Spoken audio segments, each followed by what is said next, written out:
Bora atualizar este canal com as leituras concluídas por aqui nos últimos tempos. Hoje a gente conversa sobre as leituras de fevereiro a abril, se não me falha a memória. Sem mais delongas, comecemos porque a pilha é grande e comecemos. Ai, gente, como foi bom reler isso aqui.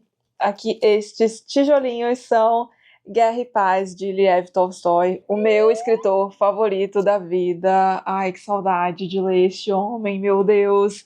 E foi releitura para mim, mas fizemos essa leitura conjunta no meu Clube do Livro, o Clubinho. As informações sobre o Clubinho estão aqui na descrição para você, caso você tenha interesse.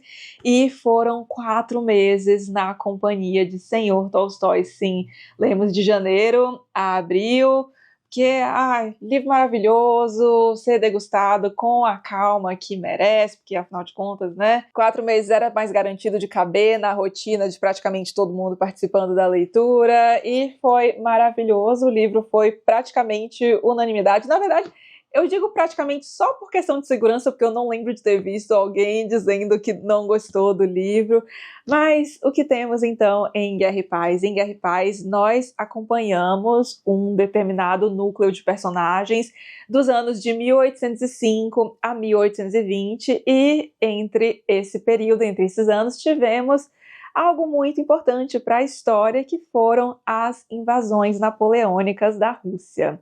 Então nós temos a famosa campanha da Rússia sendo retratada aqui, quando Napoleão invade o Império Russo, e ao mesmo tempo que a gente acompanha esse cenário de guerra mais pungente, as batalhas, Tolstói inclusive descreve algumas estratégias aqui, temos as descrições de várias batalhas também, inclusive, a gente também vê núcleos mais familiares vivendo a vidinha de cada dia enquanto a guerra rolava. Mas é claro que em alguns casos mais, em outros menos, mas enfim, as famílias acabam sendo afetadas pelo que acontece na guerra, e a gente vai vendo como a guerra afeta cada um deles, como os personagens lidam com isso. Alguns personagens desses núcleos das 3 famílias principais que nós acompanhamos aqui vão para a guerra, inclusive, e a gente vê a guerra através dos olhos deles.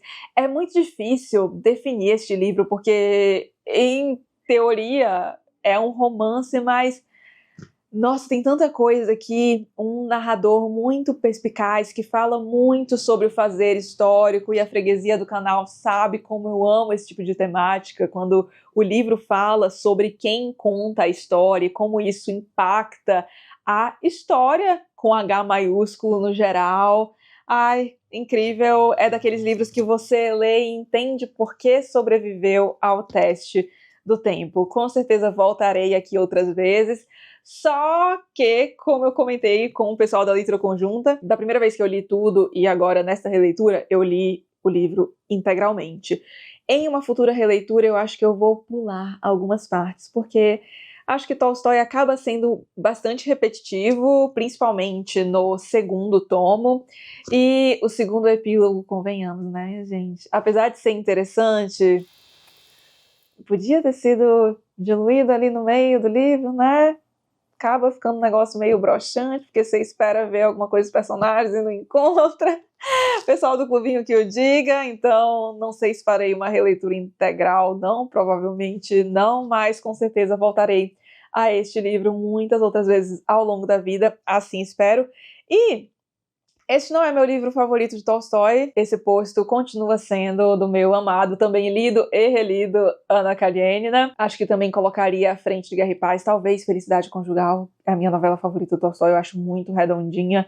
Mas enfim, livro maravilhoso para Guerra e Paz, 4.5 estrelas e coraçãozinho, porque é um dos livros do meu coração. E aí, como tivemos 4 meses de leitura conjunta, achamos que seria de bom tom mesclar alguns livros curtinhos no meio disso tudo. Para cada um dos 4 meses de leitura, nós definimos um livrinho, então vou mostrar todos eles aqui para vocês. Comecemos por fevereiro. Bom, janeiro já falei sobre o livro que foi lido, que foi Crônica de uma Morte Anunciada, do Gabriel Garcia Marques. Gostei muito do livro e tem comentários aqui. Vou deixar o link para vocês e tem resenha no clubinho também. E para todos os livros a seguir tem vídeo resenha no clubinho também. E não se preocupem, em breve a gente volta com as resenhas aqui no canal ainda neste mês. Boatos que semana que vem. Boatos. Pois bem, vamos lá então. Começando com o de fevereiro, que foi releitura para mim, também muitas releituras maravilhosas, As Brasas de Sandor Mara. E minha gente, que livro potente, hein? É o famoso tamanho, definitivamente não é o documento, aliás, o caso dos outros dois, dos outros três, na verdade, que eu vou mostrar aqui, mas por hora foquemos neste aqui. O que acontece? Aqui nós temos a história de dois homens que acabam. Bom, dois homens que são muito próximos, muito amigos, crescem juntos, até que algo acontece e eles se separam e só vão se reencontrar cerca de 41 anos depois, 40, 41 anos, agora não me recordo exatamente, 41 anos, isso. Pois bem, eles passam esse tempo inteiro sem se ver, até que um desses amigos retorna para a casa onde o outro amigo, o Henrik e Conrad. Então, o Conrad retorna para ver o Henrik na casa em que ele sempre morou, num castelo, aliás. Estamos aqui no século XIX.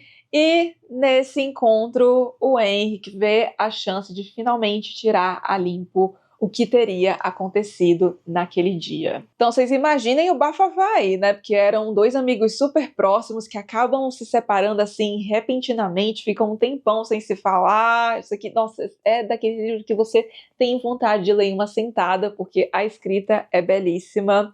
Os acontecimentos também, né? Ele vai entregando algumas coisas aos poucos. Você fica, peraí, mas o que aconteceu aqui? Será que foi isso aqui? Vai criando umas teorias. E o livro deixa algumas coisas em aberto também, o que eu acho que deixa isso aqui ainda mais interessante. E eu não vou me alongar muito, porque para este aqui nós temos resenha lá no Cubinho, e aí resenha com spoilers, porque né, foi leitura conjunta lá, então eu faço uma parte sem spoilers e uma parte com spoilers, mas também temos resenha da minha primeira leitura deste livro, aqui no canal. O link estará aqui, eu acho que é esse lado, ai Jesus, e também aqui na descrição para vocês, mas para As Brasas, 4.75 estrelas, que livraço, minha gente, também revisitarei.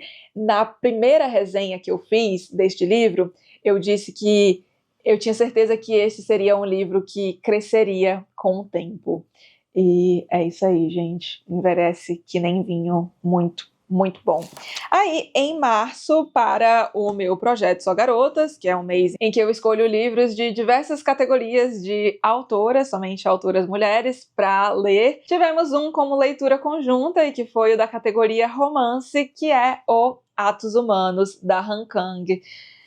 Gente, nossa, eu fico até meio de falar desse livro, porque é um livro que me impressionou bastante, e um livro muito pesado. O que a Han Kang faz aqui é colocar como pano de fundo o massacre de Gwangju, de maio de 1980, ocorrido na Coreia do Sul, quando muitos estudantes estavam se manifestando contra o governo autoritário e acabaram por ser mortos. Os números oficiais falam de centenas de mortes, mas acredita-se que o número verdadeiro foi na casa dos milhares mesmo. E a Han Kang coloca esse evento aqui sob diversas perspectivas, pessoas que participaram, estiveram envolvidas nele de algum modo, seja diretamente, seja indiretamente. E eu não esperava o que eu encontrei aqui, essa potência toda. Eu fiquei muito... Nossa, é muito bem escrito. Então, no começo, eu me vi devorando isso aqui. Não conseguia parar de ler, porque é isso, a escrita é muito boa. O que é narrado é muito interessante. Há também uma alternância de narradores. E, às vezes, você tem que juntar algumas pecinhas para entender quem está narrando, sabe? Pescar algumas coisas. É um livro que deve ser lido com bastante atenção. E essa coisa do ter que buscar, sabe? Acaba me atraindo. Mas conforme o livro foi avançando, ficou cada vez mais difícil de ler, porque é um livro muito pesado. Porque, né, por mais que seja ficção, tem base em um acontecimento real, e através desses poucos, se a gente comparar com a magnitude do acontecimento, desses poucos narradores, a gente vê o tanto de gente já que estava envolvido, o tanto de gente que é afetado. Imagine no total o que foi mesmo a dimensão de tudo isso, sabe? Nossa Senhora, como eu disse, muito pesado, mas é um livro que merece ser mais lido, feliz que ela ganhou o Nobel e que vai ter mais gente lendo isso aqui, porque, de verdade, que livro maravilhoso. Inclusive, bom, como eu disse, tem resenha no Clubinho, e, bom, eu quase chorei fazendo a resenha. Foi esse o nível, e a freguesia do canal sabe que eu nunca chorei lendo um livro, mas gravar a resenha disso aqui me deixou com o coração na garganta. Foi difícil mesmo, mas incrível, incrível, incrível. Apenas leiam, mas é aquilo, escolham um momento bom, tá? Porque se as suas leituras acabam te afetando muito, sabe? Escolha um momento legal, porque isso aqui é realmente muito pesado, mas que coisa maravilhosa. Nossa, 5 estrelas com louvor. Muito, muito, muito bom mesmo. Quero muito ler algo mais da Han Kang. Tô até pensando em ler o A Vegetariana dela, que eu nem cogitava, mas fiquei tão impressionada com isso aqui que, quem sabe. Mas não será o próximo será provavelmente o Livro Branco. Veremos. Aceito recomendações aí. E o último curtinho a ser alternado com Guerra e Paz foi um tesouro da nossa literatura, sim, literatura brasileira. Ópera dos Mortos, de Altran Dourado. Gente, outro livro que me impressionou demais e me fez ficar um pouco revoltada, confesso, porque a gente não ouve falar muito do Altran Dourado, né? Sendo que, minha gente, obras de Altran Dourado, inclusive Ópera dos Mortos, estavam entre as obras escolhidas para integrar uma coleção da Unesco chamada Grandes Obras Representativas da Literatura Universal, algo assim, que foram obras escolhidas a dedo e obras que originalmente foram escritas em idiomas que não são amplamente falados, como o português, por exemplo, para serem traduzidas para idiomas aí muito falados, como, por exemplo, o inglês. E então, entre essas obras, e aí tinha Machado de Assis, tinha Guimarães Rosa, tinha Eça de Queiroz, e isso só para falar dos nomes da literatura portuguesa, e no meio deles estava Altran Dourado, e a gente não ouve muito falar dele, né? Eu não lembro, e eu acho que eu realmente não ouvi, porque eu já gostava de livro nessa época, então eu lembro bem dos autores, mas na escola eu não lembro de ter ouvido falar, nossa, nenhum aceno a Altran Dourado. Quem sabe o pessoal de Minas, Altran foi mineiro. Não sei muito bem, porque ele fica um pouco mais escondido, porque eu fiquei muito impressionada com o que eu vi aqui. O que nós temos aqui, basicamente? Aqui temos a história de Rosalina, que é uma jovem que vive em isolamento em uma casa bastante pomposa, que evoca bastante a grandiosidade daquela família em outros tempos, então tem aquela coisa da decadência familiar. A freguesia deste canal sabe que eu adoro. E ela vive lá junto de uma serva chamada Quiquina, que é muda. Ou seja, Rosalina, que inclusive ela mora em uma cidadezinha, mas por um certo motivo acaba rompendo com essa cidade, ela não quer papo com essa galera por conta de certas questões relacionadas à família dela, então ela acaba vivendo em isolamento ali e em silêncio. Até que um forasteiro chega por ali, o nome dele é Juca Passarinho. Ele, como é de fora, consegue ser aceito ali na casa por Rosalina para desempenhar certos papéis, e a dinâmica da casa acaba mudando bastante a partir da entrada de Juca Passarinho naquele ambiente. E, bom, Ópera dos Mortos, aqui como uma ópera nós temos diversas vozes, muitos olhares. É um livro bastante simbólico também, mas que por vezes te deixa pensando, será que isso aqui é simbolismo ou será que é algo mais literal mesmo? A escrita, as quebras de expectativa, nossa, difícil dizer o que mais me chamou a atenção no livro, porque é tanta coisa, a escrita, mas essa questão da quebra de expectativas, sabe, de você ver alguns personagens e aí você fica, talvez vá para esse caminho aqui, e aí vem o plot twist, o twist do plot, as reviravoltas todas. Gente, incrível, incrível, incrível. Positivamente surpresa com isso aqui. Se você leu Crônica da Casa Assassinada, aliás, temos resenha aqui, link na descrição, e você gostou, dá uma chance para Ópera dos Mortos, porque aqui a gente também tem essa casa, sabe, esse ambiente que é praticamente um personagem, uma história familiar pairando ali por trás, muito importante. Gente, que livro maravilhoso, sério, merece mais, e por favor, né, é curtinho, então dá uma chance aí, vale muito, muito a pena. Tô louca pra ler mais de Altran Dourado. O próximo, inclusive, já está aqui na estante, que é a novela Uma Vida em Segredo, que, aliás, postei no Instagram e uma galera veio me dizer que é o melhor livro dele. Então, veremos. Mas para a Ópera dos Mortos, 5 estrelas com louvor. Eu não consigo pensar num A para falar deste livro aqui. Que coisa maravilhosa. E encerrando os livros, porque o último será um quadrinho, vamos para outra coisa que me impressionou demais. Gente, leituras maravilhosas neste ano, ó, tá?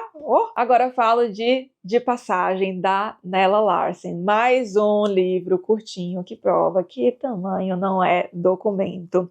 Aqui nós temos um livro ambientado no século XX, que tem como protagonistas 2 mulheres, uma chamada Irene e a outra chamada Claire. E no começo da narrativa, elas estão há bastante tempo sem se ver, não se veem desde a infância. Ambas vieram de uma mesma comunidade, uma comunidade negra. Estamos aqui falando de uma época em que a segregação racial era muito evidente, então havia realmente comunidades negras, a exemplo do Harlem, por exemplo, bairro dos Estados Unidos, que até hoje tem uma população negra bastante concentrada ali, né? Mas isso era ainda mais evidente no século passado. Mas a Claire acaba tendo que sair dali e essas mulheres vão se encontrar muito tempo depois em um local em que nenhuma das duas poderia estar, porque, afinal de contas, elas eram negras e estavam em um local em que, se descobrissem que elas eram negras, muito provavelmente alguém ia aparecer ali e pedir gentilmente que elas se retirassem. E aí, por que elas conseguiam ficar no local? A gente chega no título do livro, De Passagem, que é a tradução de Passing, que é um movimento que pessoas de origem negra, mas que tinham a pele mais clara, então provavelmente, né, o pai negro que casou com a mãe que era branca, ou vice-versa, enfim, teve uma mistura ali, e as pessoas acabavam nascendo com uma pele mais clara e conseguiam se passar por brancos. E como eu sempre falo nesse contexto de segregação racial dos Estados Unidos, aqui pra gente parece um pouco extremo, mas eu gosto sempre de lembrar que nos Estados Unidos tem muito essa questão da origem. Então, se você tiver, sei lá, 1/8 de sangue negro na família, você já é considerado negro, porque o que conta mesmo é a sua origem, os seus genes, sua ascendência e não o seu fenótipo. Mas, enfim, essas mulheres, por serem mais claras, acabavam conseguindo, então, se passar e frequentar ambientes, ter acesso a oportunidades, por exemplo, a que muitas pessoas negras, e aí que tinham o fenótipo claramente negro, não conseguiam acessar, não conseguiam ter. E é nesse contexto aqui que essas mulheres vão se reencontrar. A Irene vai descobrir algumas coisas um tanto chocantes sobre a vida da Claire e pensa no livro também daqueles que você não consegue parar de ler, porque a tensão aqui, juro, no começo deste livro tem uma cena que eu ficava, meu Deus do céu, acaba isso logo, eu não aguento mais essa tensão. As personagens ali estão numa situação muito complicada e você fica perguntando como é que aquilo vai acabar, sabe? Como é que elas vão se sair? E aí no fim do livro também tem uma tensão, coisas que ficam em aberto também. Oh meu Deus, que coisa incrível. Recomendo muitíssimo. Só queria fazer um comentário em relação à apresentação do livro. A gente tem uma apresentação e um pós-fácil, o pós-fácil que é bem interessante, aliás. Mas sobre a apresentação, eu queria que tivesse um pouco mais de contexto, que falasse mais da obra inserida no contexto dela mesmo, sabe? Porque aqui a gente tem um esforço bem legal, inclusive, de enumerar escritoras negras brasileiras, só que eu senti que acabou se desviando um pouco do livro, sinto que o contexto fica mais pro pós-fácil mesmo, e eu acho que o contexto, assim, talvez caberia mais na apresentação, sabe? Porque por ser justamente uma apresentação, né, e tem um contexto tão rico, assim, por trás deste romance, que eu acho que seria legal colocar de antemão, mas é um livro que se sustenta muito bem sozinho, tá? Só fica ainda mais rico se a gente sabe desse contexto importantíssimo por trás. E para De Passagem, 4.5 estrelas. Vamos agora para o quadrinho. Eu já mencionei este quadrinho aqui com vocês, porque recentemente eu comprei mais um quadrinho da autora, foi na viagem que eu fiz para Miami, aí eu mostrei as livrarias que eu comprei aqui, né, para vocês, enfim, links também na descrição, mas falo de The 100 Nights of Hero, da Isabel Greenberg, que caminhando a passos largos para se tornar uma das minhas quadrinistas favoritas. Quer dizer, já está entre elas, ela e a Liv Stromquist estão ali dividindo o meu coração no quesito quadrinistas. E este quadrinho já foi traduzido, favoritos são colocar aqui a capinha, As 100 Noites de Hero. E aqui nós temos uma espécie de adaptação de As Mil e Uma Noites, mas né, diminuindo um pouco as noites, aqui temos 100 noites. E eu não vou entregar muitos detalhes de como a adaptação é feita, porque enfim, né, é um quadrinho curtinho e eu acho que tem algumas coisas que são legais de descobrir enquanto você lê, mas a adaptação, ainda mais para quem já leu As Mil e Uma Noites, sabe um pouco como funciona, apesar de que tá tão na cultura aí, né, As Mil e Uma Noites, que dá para ter as referências mesmo sem ter lido, mas é bem legal ver como a Isabel Greenberg adapta para essa realidade aqui de fantasia, mas que acaba falando tanto da nossa própria realidade. É um livro que fala muito sobre o poder das histórias, sobre narrativas, sobre amor. Aqui nós temos, acima de tudo, uma história de amor um tanto quanto inusitada. Eu amei. A Isabel Greenberg, maravilhosa. Este, então, é o segundo quadrinho que eu leio dela. E estou indo para o terceiro, que aliás já comecei e tô achando incrível. Inclusive, este quadrinho aqui tem relação com o primeiro quadrinho dela, que foi o Encyclopedia of Early Earth, e que foi o melhor quadrinho que eu li em 2023, se não me falha a memória. Inclusive, espero que os outros dois quadrinhos dela sejam traduzidos logo, porque, maravilhoso, mas este aqui tem tradução e vira e mexe tem tem promoção. E para As 100 Noites de Hero, 5 estrelas, eu amei demais. E pronto, estamos devidamente atualizados com as últimas leituras. Em breve volto para comentar algumas que estão sendo finalizadas por aqui também. Se você leu algum desses, deixa aqui nos comentários pra gente conversar. E se você gostou do vídeo, não esqueça de deixar um like e de se inscrever aqui no canal, caso não seja um inscrito ainda. Um grande beijo e até os próximos vídeos.